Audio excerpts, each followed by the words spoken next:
ยมนะจ๊ะมาเด้อพี่น้องกินลาบกุ้งเดี๋ยวลาบกุ้ง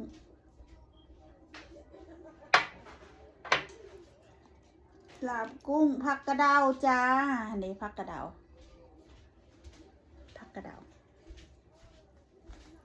อันนี้ก็ลาบกุ้งอันนี้ขั่วเอาคุยดูคุยบังดูลาบกุ้งใส่หัวหอยมาเด้อเพียงเด้อกินรักกุ้งเด้อเอาผักกระเดาใส่ผักกระเดาพอดกินเบิดต้นมันเลยลาบกุ้